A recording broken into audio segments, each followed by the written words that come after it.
followed Ferguson's career as closely as anyone has for months, and he joins us tonight to discuss Ferguson's legacy. Alex, thanks a lot for coming on tonight. So, for viewers who aren't... Oh, absolutely. It's our honor. Who aren't steeped in the recent history of Neil Ferguson, why should we care that he's a hypocrite?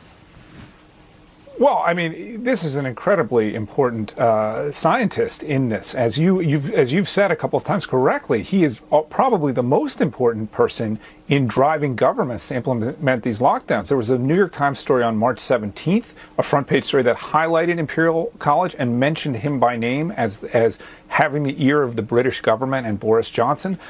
Just today, when he was forced to resign because he didn't follow his own rules, or the rules the British government had put out, the Guardian said, again referred to how important he was. And there's no question he violated the lockdown, by the way. He said on March 18th, he tweeted that he had had symptoms of the coronavirus, and he met this woman on March 30th. That is not outside the 2-week limit. It's within the limit. There's no way around that. Now, one of the great ironies here is she said, "Oh, well, I thought of us as one household." Now, I don't know what her husband or children think of that.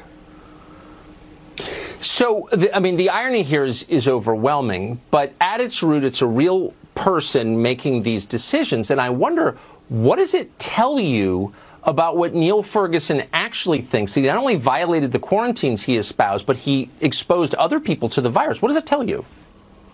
So this is a great question. And, with the way people behave, it suggests that they are much more aware of where the risks really are here. And we know, by the way, I'm getting sick of people saying we don't know that much about this virus. We don't know enough to know what the right steps are. Well, first of all, if that's true, why have we shut down the world? But second of all, we do know a lot about this virus, and we know that the average age of death in the United States and worldwide is probably about 80 or 82. And we know that about half, if not more, of the people who die in the United States are dying in nursing homes or are nursing home residents and long-term care residents. We know enough that we know we should protect those people, and instead our leaders are spending time haranguing us about masks and destroying the economy with lockdowns, and every day it makes less sense, and every day it's more infuriating, Tucker. So it sounds like you're suggesting that some of the people espousing these measures, which are really warping and destroying in some cases our society, know that they're really not necessary. Well, if they don't know, they're fools and haven't read the data, which is publicly available, which is available, on their own government websites. And if they do know, I just don't know what they're doing. And I honestly, you and I have talked a couple of times, and for a month I've been waiting for the reality of the data to start to hit people, and it's been very, very slow. Many states have these phased-in lockdown plans that have very, very unrealistic benchmarks. Oregon's benchmarks are crazy. New York's benchmarks, Illinois' benchmarks. Many of the blue state lockdown states have these benchmarks that are very, very difficult to meet. And I honestly, is it going to take people in the streets? That seemed to help a little bit in California last week. I don't know what it's going to take for people to start being realistic here.